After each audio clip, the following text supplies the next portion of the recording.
Hello students, welcome back to our channel Gyani Academy. मैं हूं नमन अग्रवाल, आप सभी का फेवरेट फैकल्टी, और स्वागत करता हूं आप सभी का एक और नए लेक्चर में, जहां आज अपन देखने वाले हैं कंटिंजेंट कॉन्ट्रैक्ट का टॉपिक। तो बिना किसी तरीके शुरू करते हैं अपना काम। जय Shri Ram. Okay, so before we begin भैया, जो स्टूडेंट्स हमको फॉर द फर्स्ट टाइम देख रहे हैं उनको मैं बताना चाहूंगा कि इस लेक्चर के पहले ऑलरेडी अपन ने क्वासी कॉन्ट्रैक्ट का जो टॉपिक है वो अपन ने कवर कर लिया है। तो अगर आपसे गलती से वो मिस हो गया या आप उस टॉपिक को भी पढ़ना चाहते हो तो मेक श्योर आप उस टॉपिक को भी देख लेना। कहां से आपको मिलेगा वो वाला लेक्चर? कुछ नहीं करना है, सिंपल हमारे चैनल में प्लेलिस्ट सेक्शन में जाना है, वहां पे आपको डेडिकेटेड लॉ की एक प्लेलिस्ट दिखेगी और वहां पे लाइकवाइज आपको इसके प्रीवियस वाला पार्ट जो है देख लेना है। उसमें पूरा का पूरा जो क्वासी कॉन्ट्रैक्ट का टॉपिक है वो कवर है, और इसी के साथ साथ आपको मैनेजमेंट, इकोनॉमिक्स, ठीक है, और बिजनेस कम्युनिकेशन के भर भर के आपको पूरे फुल लेक्चर्स मिल जाएंगे, तो आप उसको भी चेकआउट कर सकते हो। क्लियर बात एकदम? हाँ जी सर। तो आते हैं अब अपने आज के टॉपिक पे, और हमारा टॉपिक है कंटिंजेंट कॉन्ट्रैक्ट, जो कि इस चैप्टर का हमारा लास्ट टॉपिक है। इसको कवर कर लिया तो भैया ये वाला चैप्टर भी हमारा खत्म हो जाएगा, और फिर अपन बढ़ेंगे एक नेक्स्ट टॉपिक पे। इस वीडियो का लाइक टारगेट मैं रखना चाहूंगा 31 लाइक्स का, तो जितनी जल्दी आप 31 लाइक्स करवा दोगे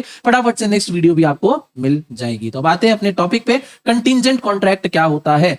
तो बोला गया है कि अ कॉन्ट्रैक्ट में भी एब्सोल्यूट और अ कंटिंजेंट कॉन्ट्रैक्ट। एक कॉन्ट्रैक्ट क्या है, दो टाइप के हो सकते हैं ब्रॉडली। पहला क्या है, एक एब्सोल्यूट कॉन्ट्रैक्ट, और दूसरा बोल रहा है यहाँ पे contingent contract. Sir absolute contract क्या होता है, कंटिंजेंट कॉन्ट्रैक्ट क्या होता है, आओ समझते हैं।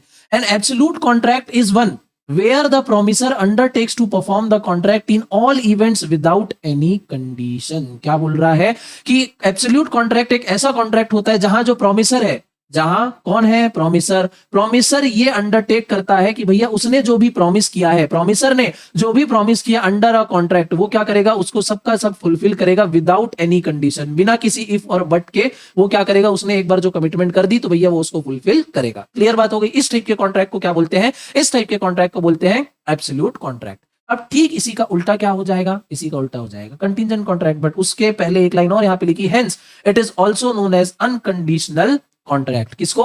एब्सोल्यूट कॉन्ट्रैक्ट का दूसरा नाम क्या है, अनकंडीशनल कॉन्ट्रैक्ट। एमसीक्यू बन सकता है, ध्यान में रख लेना। अब आते हैं अपन कंटिंजेंट कॉन्ट्रैक्ट पे। तो contingent contract is also called conditional contract. अब नाम से ही हमको इसका काम समझ में आ रहा है, मतलब ये कोई ना कोई ऐसा कॉन्ट्रैक्ट होने वाला है जहां पे प्रॉमिसर कुछ ना कुछ कंडीशन लगाएगा। ऊपर अपन ने देखा था एब्सोल्यूट कॉन्ट्रैक्ट, एब्सोल्यूट कॉन्ट्रैक्ट में ये बोल रहा है कि प्रॉमिसर अपनी सारी ड्यूटी निभाएगा, अपना सारा प्रॉमिस निभाएगा बिना किसी कंडीशन के, बिना किसी इफ और बट के। प्रॉमिसर क्या करेगा, अपनी ड्यूटीज को परफॉर्म करेगा, अपने प्रॉमिस को निभाएगा। बट कंटिंजेंट कॉन्ट्रैक्ट का दूसरा नाम क्या है, कंडीशनल कॉन्ट्रैक्ट। तो इसका क्या मतलब हो जाएगा, it is a contract in which the performance become due only upon the happening of some event which may or may not happen. Contract of insurance, indemnity and guarantee are good example of contingent contract.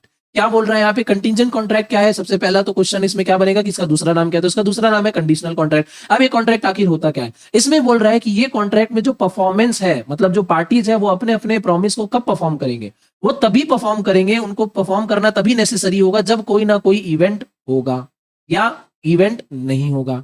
मतलब जैसे यहाँ पे दो parties हैं ए और B, वो क्या करेंगे, वो एक ऐसा कॉन्ट्रैक्ट कर लेंगे, जैसे मान लो इंडिया पाकिस्तान का मैच है। अब ए बोलता है अगर इंडिया जीतेगी, अगर इंडिया जीतेगी तो मैं सो एंड सो चीजें करूंगा, बट अगर इंडिया नहीं जीतेगी तो मैं कुछ भी नहीं करूंगा। तो जैसे ही इंडिया जीत गई पाकिस्तान के साथ, क्या हो जाएगा, ए को अब अपनी ड्यूटी करनी पड़ेगी। क्लियर बात एकदम? और अगर इंडिया हार जाती है तो ए को अपनी कोई भी ड्यूटी नहीं करनी है। This is known as contingent contract. मतलब परफॉर्मेंस तभी ड्यू होगा जब कोई इवेंट होता है या कोई इवेंट नहीं होता है। मान लो किसी इवेंट के नहीं होने की हमने क्या की है, कंडीशन लगा दी है, तो उस केस में भी क्या हो जाएगा, कंटिंजेंट कॉन्ट्रैक्ट बन जाएगा। एक और एग्जांपल है इसका इंश्योरेंस का। अब इंश्योरेंस के कॉन्ट्रैक्ट क्या होते हैं भैया, अगर आप अपना प्रीमियम टाइम से भर रहे हो और आपको अगर कल को जाके कुछ अनफॉर्चुनेट हो जाता है तो इंश्योरेंस कंपनी क्या करेगी, आपको कंपनसेशन देगी। बट अगर आपको कुछ होता ही नहीं है, अगर आपको कुछ होता ही नहीं है, तो इंश्योरेंस कंपनी आपको कोई भी कंपनसेशन देने के लिए बाउंड नहीं है। मतलब एक कंडीशन है, अगर कुछ होगा तो ही सामने वाले पार्टी अपने प्रॉमिस को फुलफिल करने के लिए काम करेगी, और अगर वो इवेंट नहीं होगा तो सामने वाली पार्टी कोई भी काम नहीं करेगी। क्लियर बात है? This is known as contingent contract, जिसका दूसरा नाम है कंडीशनल कॉन्ट्रैक्ट। इसका अपोजिट क्या था, इसका अपोजिट था अपना एब्सोल्यूट कॉन्ट्रैक्ट, जिसका दूसरा नाम था unconditional contract. I hope concept आपका अच्छी तरीके से क्लियर हो गया होगा। तो इंश्योरेंस का मैंने एक एग्जांपल दिया है, वैसे ही एक एग्जांपल और है इंडेमनिटी का और गारंटी का। इंडेमनिटी, गारंटी, बेलमेंट, प्लेज, इसके ऊपर आपका एक डेडिकेटेड चैप्टर है आगे चल के, तो उसमें अपन अच्छी तरीके से डिस्कस करेंगे। यहाँ पे आप बस इस नाम को याद रख लो, तब हम जब वो वाला चैप्टर पढ़ रहे होंगे तो आपको ध्यान आ जाएगा कि हाँ अपन ने प्रीवियस चैप्टर में कुछ कुछ इस तरीके का नाम सुना था। ठीक है, किससे रिलेटेड है ये इंडेमनिटी, गारंटी वगैरह? Contingent contract. मतलब फ्यूचर में अगर कोई इवेंट होगा या नहीं होगा, जो भी हमने कंडीशन लगा के रखी है, तभी हमारी परफॉर्मेंस जो है वो ड्यू होगी या नहीं होगी। क्लियर बात एकदम? हाँ जी सर। अब ये कहां डिफाइन है, तो section 31 of the Indian contract act define contingent contract as a contract to do or not to do something if some event collateral to such contract does or does not happen. For example, A contract to pay B 50,000 if B's house is burned. This is a contingent contract. क्या बोल रहा है भैया कि कोई contract कुछ करने का या नहीं करने का, अगर वो इवेंट होता है या नहीं होता है, ये इस टाइप का कॉन्ट्रैक्ट क्या है, कंटीजेंट कॉन्ट्रैक्ट है। जैसे ए ने बी से कॉन्ट्रैक्ट किया कि अगर तेरा घर जलेगा तो मैं तेरे को 50,000 रुपए दूंगा। अगर बी का घर जला ही नहीं तो ए उसको 50,000 क्यों देगा, नहीं देगा। और अगर बी का घर जल गया तो ए को फिर उसको 50,000 देने पड़ेंगे। तो यहाँ पे कंडीशन क्या थी, घर के जलने की यहाँ पे कंडीशन थी। अगर ये कंडीशन नहीं होती, ए बोलता कि भैया मैं तुमको 50,000 रुपए दे दूंगा, तो ये क्या हो जाता है, एक तरीके से एब्सोल्यूट कॉन्ट्रैक्ट। हालांकि ये कॉन्ट्रैक्ट में नहीं आते, एक तरीके से गिफ्ट में आ जाता अगर बी उसके लिए रिटर्न में कुछ काम नहीं कर रहा है तो। बट अगर बी भी उसके लिए रिटर्न में कुछ काम कर रहा है और ए बोल रहा है मैं तुमको 50,000 दूंगा, तो ये एक एब्सोल्यूट कॉन्ट्रैक्ट बनता है विदाउट एनी कंडीशन। जहां एक छोटी सी भी कंडीशन आ गई कुछ होने की या नहीं भी होने की, ठीक है, कुछ होने की या नहीं होने की, जैसे हम कंडीशन लगा रहे कि आज बारिश नहीं होगी, ठीक है, और अगर आज बारिश नहीं होगी तो मैं तुमको 10,000 रुपए दे दूंगा, तो हम क्या क्या कंडीशन लगा रहे हैं, कोई काम नहीं होने की। वैसे ही हम इसका उल्टा कर सकते हैं, जैसे अगर आज बारिश होगी तो मैं तुमको 10,000 रुपए दूंगा। तो anything which may happen which may not happen, ठीक है, उसके होने पे या उसके नहीं होने पे हम क्या कर रहे हैं, कंडीशन लगा रहे हैं और कॉन्ट्रैक्ट कर रहे हैं। That contract is known as contingent contract. Simple एकदम, क्लियर है? हाँ जी सर। आगे है एसेंशियल ऑफ कंटीजेंट कॉन्ट्रैक्ट, मतलब एक कंटीजेंट कॉन्ट्रैक्ट करते समय क्या सारी बातें उस कॉन्ट्रैक्ट में होनी ही चाहिए, क्या सारी बातें उस कॉन्ट्रैक्ट में होनी चाहिए। अगर इसमें से एक हाथ भी चीजें ऊपर नीचे होगी तो वो कॉन्ट्रैक्ट वॉइडेबल हो सकता है सिचुएशन के हिसाब से। अब क्या क्या चीजें होनी चाहिए, तो there must be a contract to do और नॉट टू डू समथिंग, ठीक है, कुछ करने का या कुछ नहीं करने का यहाँ पे बात होनी चाहिए, ठीक है, कुछ करने की या कुछ नहीं भी करने की यहाँ पे बात होनी चाहिए। दूसरा पॉइंट है the performance of the contract depends upon the happening और non happening of some event in future. अब मैं वो काम करूंगा या वो काम नहीं करूंगा, ये सिंपल डिपेंड हो जाएगा एक ऐसे इवेंट पे जो फ्यूचर में हो भी सकता है, नहीं भी हो सकता है। जैसे बारिश का मैंने एग्जांपल दिया, तो भाई हमको नहीं पता, बारिश हो भी सकती है, बारिश नहीं भी हो सकती है, तो हम देख रहे हैं कि किस टाइप की हम कंडीशन लगा रहे हैं। अगर हम कंडीशन लगा रहे हैं बारिश होगी और हम ये काम करेंगे और बारिश हो जाती है तो हमको वो काम करना है। अगर हमने कंडीशन लगाई है कि बारिश नहीं होगी और हम ये काम करेंगे और अगर बारिश नहीं होती तो अब हमको वो काम करना पड़ेगा। क्लियर बात है एकदम। तो कोई भी ऐसा इवेंट जो फ्यूचर से रिलेटेड है और वो हो भी सकता है, नहीं भी हो सकता है, ठीक है, इसके दोनों दोनों के चांसेस होने चाहिए कि वो हो भी सकता है और वो नहीं भी हो सकता है।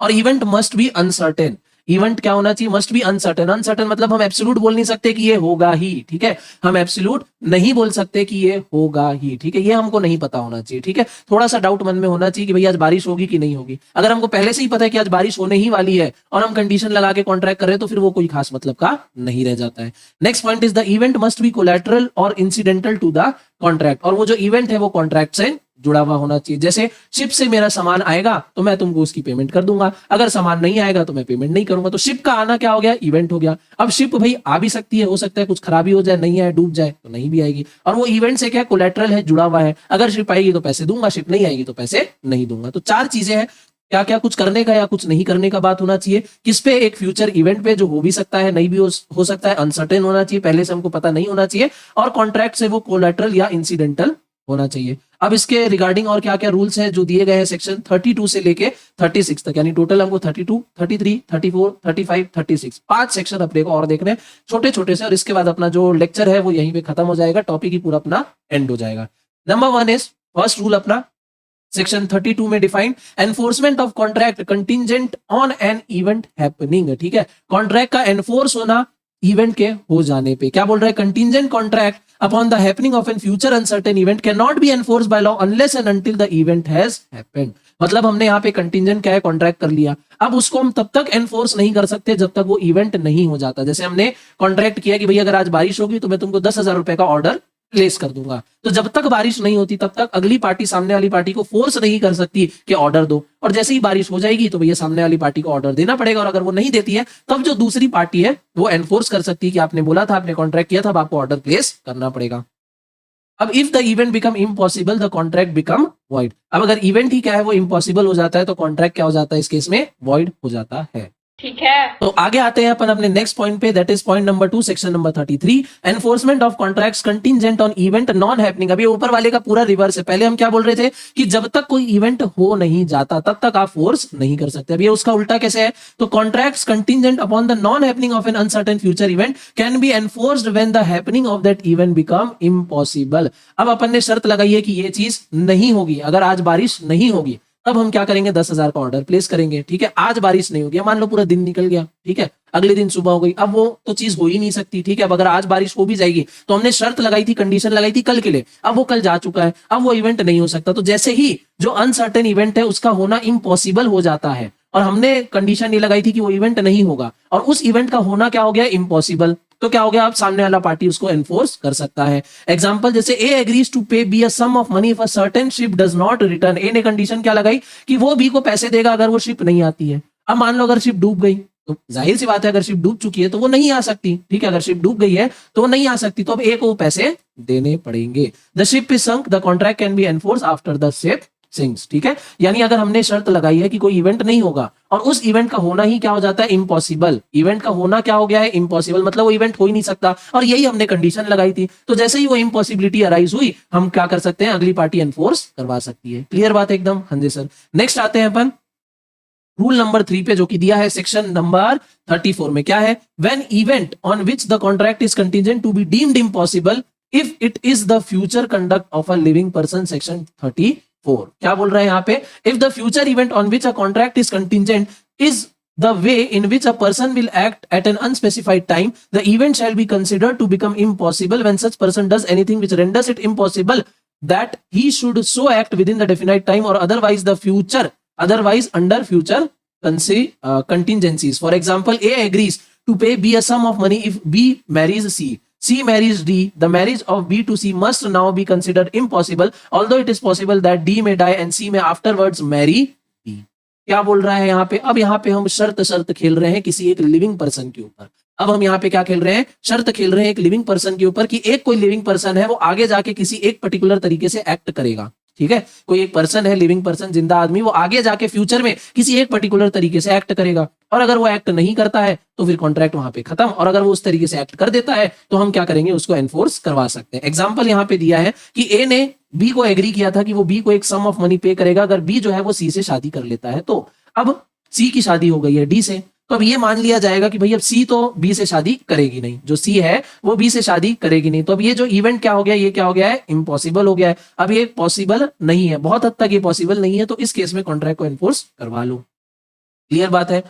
बट यहां पे बोल रहे हैं कि ऑल्दो एक बहुत दूर में छोटा सा चांस है कि भाई डी की डेथ हो जाती है और तब जाके सी बी से मैरी कर ले, तो वो अलग बात है। बट क्योंकि अब एक नजर में, ठीक है, एक नजर में या इमीडिएट बेसिस में हम देखें तो वो इवेंट हमको क्या दिख रहा है, इम्पॉसिबल होता हुआ दिख रहा है, तो इसीलिए यहाँ पे क्या हो जाएगा, रूल नंबर अपना 3, दैट इज सेक्शन नंबर 34 यहाँ पे लग जाएगा। The event shall be considered to become impossible when such person does anything which renders it impossible that he should so act within the definite time or otherwise under the future contingencies, ठीक है। Next आते हैं rule number 4 पे, section number 35। क्या बोल रहा है ये, when the contract becomes void which are contingent on happening of a specified event within fixed time, section number 35. Contingent contract to do or not to do anything if a specified uncertain event happens within a fixed time becomes void if the expiration of the time fixed such event has not happened or if before the time fixed such event become impossible. अब अपन ने क्या किया है, future में कोई event होने वाला है,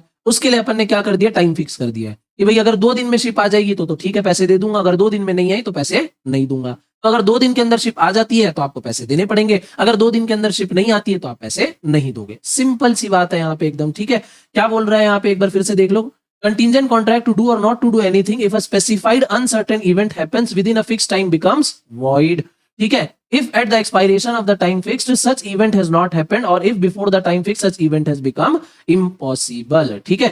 When contracts may be enforced which are contingent on a specific event not happening within a fixed time, contingent contract to do or not to do anything if a specified uncertain event does not happen within a fixed time may be enforced by the law when the time fixed has expired and such event has not happened or before the time fixed has expired if it becomes certain that such event will not happen. क्या बोल रहा है ये पूरे point की ना, यहाँ पे इस जो ये हाईलाइटेड पार्ट मैंने दे के रखा है, सिर्फ इतना सा आपको एग्जाम के समय भी रीड करना और इसी में आपको समझ में आ जाएगा। क्या बोल रहा है, कंटीजेंट कॉन्ट्रैक्ट कुछ करने के लिए या कुछ नहीं करने के लिए, if specified uncertain event does not happen with in a fixed time, कुछ करने के लिए या कुछ नहीं करने के लिए, कोई स्पेसिफाइड अनसर्टेन इवेंट है एक फिक्स टाइम में होने के लिए, may be enforce by law when the time fix has expired, law के द्वारा एनफोर्स हो सकता है अगर टाइम एक्सपायर्ड हो गया and such event has not happened, और वो इवेंट नहीं हुआ है, ठीक है, वो इवेंट नहीं हुआ और टाइम भी जो हमने बोला है वो एक्सपायर हो चुका है। हमने शर्त लगाई थी कि इवेंट नहीं होगा और इतने इतने टाइम में नहीं होगा, इवेंट नहीं हुआ, टाइम भी खत्म हो गया, अब लॉ के द्वारा उसको एनफोर्स कर सकते हैं। क्लियर बात है एकदम। एग्जाम्पल से और अच्छे से समझ में आएगा। A promise to pay B a sum of money for certain ship returns within the year. A promise कर रहा है बी को कि वो उसको कुछ पैसा देगा अगर एक शिप जो है 1 साल के अंदर अंदर आ जाएगी। अब द कॉन्ट्रैक्ट में enforce with the ship return within a year. अब अगर शिप जो है 1 साल के अंदर अंदर आ जाती है तो बी उसको कंपेल कर सकता है कि भाई पैसा दो। और अगर वो शिप 1 साल के बाद आती है या शिप जल जाती है तो उस केस में क्या होता है, कॉन्ट्रैक्ट वॉइड हो जाता है। वॉइड मतलब यहाँ पे कि ए जो है वो उसको पैसा पे नहीं करेगा और बी भी ए को फोर्स नहीं कर सकता है पैसा पे करने के लिए। क्लियर बात है? हाँ जी सर। दूसरा example, a promise to pay B sum of money if certain ship does not return within a year. अब यहाँ पे उल्टा कॉन्ट्रैक्ट हो गया। अब ये बोल रहे हैं कि अगर शिप 1 साल के अंदर अंदर नहीं आई तो मैं पैसे दे दूंगा। The contract may be enforce if the ship does not return within the year और is burnt within the year. अब अगर शिप 1 साल तक नहीं आती है, अब अगर शिप क्या है 1 साल तक नहीं आती है तो कॉन्ट्रैक्ट को क्या कर सकते हैं, एनफोर्स करवा सकता है बी कि भैया ये तूने बोला था 1 साल तक नहीं आएगी तो मैं पैसा दूंगा, देख 1 साल हो गया शिप नहीं आई है पैसा दे। या अगर वो इवेंट का होना ही क्या हो जाए, इम्पॉसिबल हो जाए, तो अगर इवेंट का होना इम्पॉसिबल हो गया तो 1 साल में तो आ ही नहीं सकती शिप, क्या कभी भी नहीं आएगी, तो भैया उसको तो पैसे देने पड़ेंगे। क्लियर बात है एकदम? हाँ जी सर। तो ये हो गया अपना सेक्शन नंबर 35। अब आते हैं लास्ट अपना सेक्शन नंबर 36 और हमारा last rule, agreement contingent on impossible event. Agreement contingent on impossible event, हमने कोई ऐसा एग्रीमेंट किया है, कंटिंजेंट कॉन्ट्रैक्ट किया है एक ऐसे इवेंट पे जो कि इम्पॉसिबल है, जो हो ही नहीं सकता, तो ऐसा कॉन्ट्रैक्ट क्या हो जाएगा, वॉइड हो जाएगा। सिंपल। एग्रीमेंट देखो, कंटिंजेंट एग्रीमेंट टू डू और not to do anything if an impossible event happens are void whether the impossibility of the event is known और not known to the party to than agreement at the time when agreement is made. Simple सी बात। आप कोई भी ऐसा contingent contract करते हो जहां पे आप कंडीशन ऐसी लगा रहे हो कि फ्यूचर में कोई इवेंट होने वाला है, अब वो इवेंट हो ही नहीं सकता, वो इम्पॉसिबल है वो इवेंट को होना। जैसे मान लो भाई कि कोई मान लो कोई अच्छा सेलिब्रिटी है जो अब इस दुनिया में नहीं है, अब आप बोलते हो कि मैं एक फंक्शन ऑर्गेनाइज कराऊंगा और यहाँ पे वो सेलिब्रिटी बकायदा एज अ चीफ गेस्ट आएगा, तो क्या वो चीज हो सकती है? नहीं हो सकती। आप इवेंट कब करा रहे हो? फ्यूचर में करा, तो फ्यूचर में आपने कंडीशन डाली कि अगर वो चीफ गेस्ट आएगा तो मैं पैसे दूंगा, अगर वो चीफ गेस्ट नहीं आएगा तो नहीं पैसे दूंगा। अब जो आदमी इस दुनिया में ही नहीं है तो क्या वो आ सकता है? नहीं आ सकता। तो हम एक कंडीशन ऐसी लगा रहे हैं एक अनसर्टेन इवेंट के ऊपर जो कि इम्पॉसिबल है, जो हो ही नहीं सकता, तो ऐसा कॉन्ट्रैक्ट क्या है? वॉइड है। For example, A agrees to pay B 1000 rupees if B will marries A's daughter C. C was dead at the time of the agreement. The agreement is void. ठीक है? क्या बोल रहा है यहाँ पे? A एग्री करता है B को 1000 रुपए देने के लिए कि अगर B जो है A की डॉटर C से शादी कर ले। अब C ऑलरेडी डेड है उस समय में, तो ये तो चीज हो ही नहीं सकती, अब कोई है ही नहीं इस दुनिया में, तो आप उससे शादी कैसे कर लोगे? और इस टाइप का contract of performing N impossible event क्या होता है? वॉइड होता है। किसी भी तरीके का इम्पॉसिबल इवेंट को परफॉर्म करने का कॉन्ट्रैक्ट, किसी भी तरीके का इलीगल एक्टिविटी को करने का contract is already void. Chapter 1 में भी अपन ने देख चुका है, वही सेम चीज यहाँ पे थोड़े से एक ट्विस्ट के साथ सेक्शन नंबर 36 में आ चुकी है आप सभी के सामने। तो ये थे हमारे सारे रूल्स रिगार्डिंग कंटिंजेंट कॉन्ट्रैक्ट। इसके पहले अपन ने देखा essential elements of a contingent contract और उसके भी पहले अपन ने देखा कंटिंजेंट कॉन्ट्रैक्ट का मीनिंग। तो विद दिस आज के इस लेक्चर को मैं यहीं पे रैप अप करूंगा। आप लास्ट तक बने रहे, अपना वैल्यूएबल टाइम देने के लिए दिल से धन्यवाद।